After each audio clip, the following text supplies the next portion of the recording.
Thinking about becoming a home childcare provider, but I'm worried about always being on the clock. When do I get my break? How do I take my breaks? Will I be burnt out fast because there never really is a true break? These are things you might be worrying about if you're making the transition into providing childcare in your home. I was worried about this too, and I've been doing a lot of thinking and reflecting on this recently. I came into home childcare after working in a center-based care setting for my ECE career. So I was used to two things, either a 1 hour break where I'm removed from the classroom, either in a break room or in my car or even in my home when I lived close by, to working split shifts, meaning I had 2 to 3 hour gaps in my day where I could go to the coffee shop or, whatever I wanted to. But when you provide childcare in your home, there's no real break like the ones I just mentioned. So going into it, I had to figure out how I was going to do this whole break time thing without causing myself to burn out really fast. It's about balancing boundaries and your mental mindsets and finding systems that work for your physical breaks. In this episode, I'm going to share with you my break time mindsets and habits to help you find what works best for you in your situation as a childcare provider. And we're going to touch upon something that goes hand in hand with daily break time, and that is your phone use as someone working with children all day. Now, before I get started, there's obviously more than 2 ways to approach your break time, but here are the 2 that I've experienced and have figured out in my journey thus far. My first outlook was that I wanted to build a clear boundary of what my break time will look like every day. I set out wanting it to kind of resemble what it would look like working in center-based care. When people hear that you operate home-based childcare, often the first question is, wow, the children sleep for like 2 and 2.5 hours? You must have so much time on your hands. What do you do during that time? It must be so nice. You can probably get so much done. Here's what I have to say about that. Well, truly, I don't usually know what to say, but here's the reality. My house nap time is around 12 p.m. to like 2 or 2:30 p.m. So this doesn't mean that the children are sleeping from 12 to 2 or 2:30. It means we're first getting into the sleep room at 12 and we're laying down on our beds and maybe the first child falls asleep at 12, but this isn't always the case. And it usually takes me like anywhere from 30 minutes, 45 minutes to like a full hour to get all the children asleep, depending on the group, how old they are, if I have new children in care, or what we're kind of going through. If a child's going through a big milestone, then maybe it takes longer or they go to sleep faster. It all depends, right? There's so many variables. So every day does not look the same on how long it takes for children to fall asleep. By the time I have the last child asleep, then it's not too much longer before the first child wakes up. So on average, in general, over the years, I could say maybe I can rely on 1 hour of time to myself when all the children are sleeping. Okay, so let's talk about the first way you can see your break time playing out. And this is what I did when I first opened. After all the children are asleep, I would physically leave a care space and I would go plop my butt down on the couch in my living room, in my home space, to just fully remove myself. And I would grab my laptop and my phone and a cup of coffee or a snack to try to relax and enjoy myself, just like I would have in a break at center-based care. I would spend like my first half an hour working on childcare stuff, so doing admin work, invoices, documentation, answering emails and stuff like that.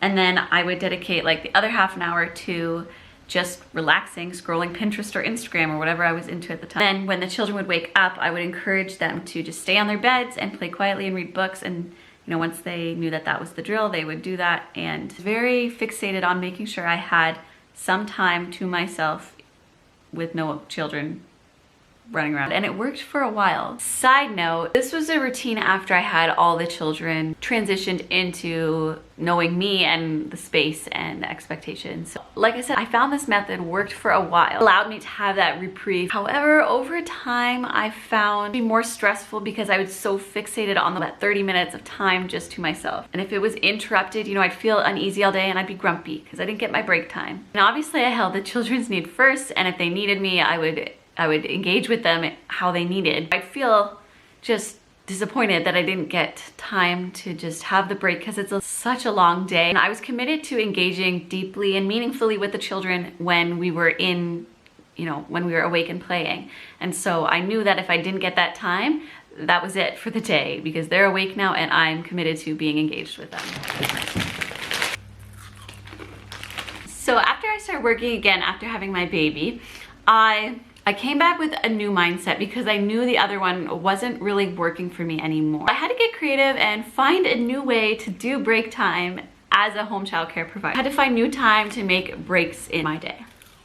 So here's what I've been doing, and it's been working pretty well so far. So instead of finding a designated, uninterrupted time in my day, there's two parts to this. There's the sleep time part and what I do during sleep time and my mindset in sleep time. And then there's those other quiet moments of the day that I'm learning to take advantage of. So when you work in center-based care, at least I found this way, that there's a lot of pressure to always be on with the children all the time. What I've noticed is there's a different kind of way you can do it in home childcare, and it's not bad. So I want to encourage you, if you're in this situation where you feel guilt for taking time that you're meant to be playing with the children for yourself, I want to encourage you to just shift your mindset a little bit and try to see it this way that I've been kind of trying to do. Let's cover how I do sleep time. So here's the different way that I approach sleep time. So now, you know, you put the kids to sleep, it's all the same, you know, everybody gets to sleep. You still just have that maybe hour where there's everybody sleeping. And what I choose to do at this time is I get myself my coffee, I get myself my snack, and I sit down with my computer and I do childcare work on the computer. Very similar to before, but instead I just shift my mindset away from this is my time for me to scroll social media, which by the way, I don't really do much anymore. I just don't love social media. Don't focus on having that mindset anymore.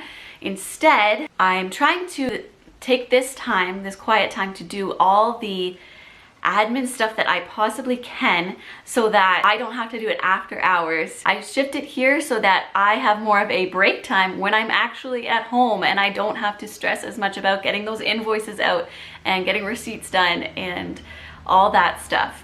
Just focus my time on that. And then what I do too is instead of sitting upstairs in my home space when my childcare space is downstairs, I have been sitting downstairs in the childcare space. I make myself a little comfy spot on my circle carpet with my pillows, and that's where I sit. And so now this group of children, they know that when they wake up, all they have to do is quietly come out of the sleep room and they can play in the playroom with me, or they can sit with me and watch what I'm doing on the computer, because it's all childcare stuff. So I can say, hey, I'm ordering the groceries for us. What should we get? Do you want to help me? Or, you know, oh, this is an email to your mommy and daddy. You know, it's all appropriate stuff. Not that I'm doing inappropriate stuff on my break time, but it's all stuff that's okay for the children to, you know, understand that Victoria's working on the computer to do some things for childcare. So that's how I do it. So I can work on my computer while the children play quietly in the playroom. And this also gives the children more freedom to just, when they're ready to be off their beds, they can come and relax. Not one is good or bad. You know, it's okay to expect children to rest on their beds and have quiet time. It's good to set those boundaries, but it's also great for children to be able to have the autonomy to get off their beds when they feel they need to and to come play with, you know, I've got some more variety obviously in the playroom than in the basket beside their bed. And so if they feel like, hey, now's my chance to play with this material, which is usually a hot commodity during playtime, then they can do that. It's less stress for me because I don't have to worry about having that uninterrupted time. It's like my mindset is changed to, okay, we can be engaged right now.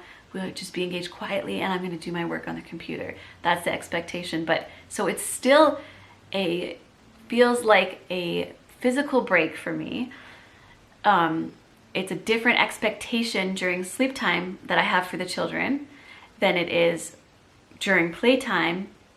And so the children have this balance understanding of during this time of the day, Tori's going to interact with me and, you know, challenge me. But at this time of the day, now's my time to be quiet. Tori is going to work on the computer for a bit and she's there if I need her, but now's my time to play individually. And that's okay. So the main difference between this method of mindset of break time and the other one is that instead of confining break time to the sleep time when children are sleeping, I am allowing myself to take breaks throughout the day. So for me, sometimes that looks like taking advantage of those small, calm moments in the day. Okay, so here's where I see them the most. After all the children have been dropped off at the beginning of the day and they're all just excited and ready to play and engaged with the materials. Now in the summertime, we've been doing drop off outside. So often that looks like me taking that early in the day 10 minutes where the children are super stimulated and sitting down in my Muskoka chair outside, just drinking my coffee and maybe eating my breakfast while I sit. That used to feel so wrong and I would feel so much guilt for sitting. This is a part of the day that the children don't need or want me to directly be interacting with them. And if they do, they'll come ask me and then I'm done. I try to pay attention to when the children are showing me they don't really need me at this moment. I can still see everybody. I sit down on my chair and I can see the whole playground so I can supervise. If I need to, I'm not totally distracted by my phone. If I need to look something up, I can. I think it's really important that children aren't seeing you constantly on your phone. They probably see enough of that at home with their parents, although I encourage parents to try not to be on your phones when you're with your children. I'm aware of that when I'm doing this type of break time. I'm beside me and when the children are just off and playing, I can pick it up. It can be really hard to set those boundaries, but you know, once you make good habits, then they become habits. It's not an issue anymore. As home childcare providers, we have to have our phones on us at all times. I can answer parents' text messages or phone calls, or if I, need to call 911. It's so important not to have our noses stuck in it all the time. It's all about finding balance, I guess, in home childcare between all the things. I'm just drinking my coffee and listening to the birds and taking that downtime, that mental downtime and physical downtime when I can. We'll find those moments too when we first sit down for snack and everybody's just quiet and eating. So then I pull out my snack and I eat and I maybe scroll Pinterest for a little bit while that happens. And by a little bit, I literally mean like 3 minutes. I've stopped putting that pressure on myself to be totally off my phone, balancing that with what is appropriate. I'm really big on limiting technology. In our home, we actually don't have a TV. I don't put on any TV or anything like that for the children in my childcare or my own son. Just like everybody else my age, we are, somewhat addicted to these phones, these devices. It was ingrained in me in center-based childcare to not be on your phone ever. And it's just for break time, which I agree with. Obviously, like I said, I don't love phones and social media. That idea of I cannot be on this or I am bad was really stressing me out because I wasn't getting time to just check in on my phone. So what I've done is just try to change my mindset to relieve that stress, that weight off my shoulders, and to just allow myself to find the time when it's calm and when the children are not needing me to go on my phone and do those things that I feel I need to do, or just get that little taste of social media, check up and see what's going on.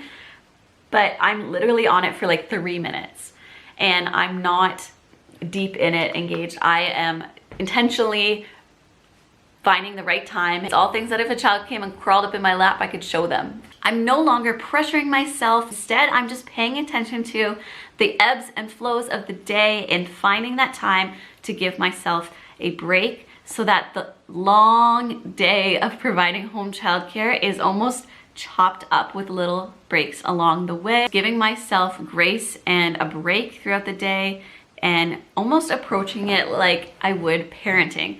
In center-based care, it's very like you are with the children, you are with the children. You're not taking breaks. But as a parent, when your child is engaged with the play materials and they don't need you right now, you take that break when you can, right? So that's how I've been kind of changing my approach, and it's been working great for me so far. Maybe that's something you could try too in your program if you're struggling with this as well.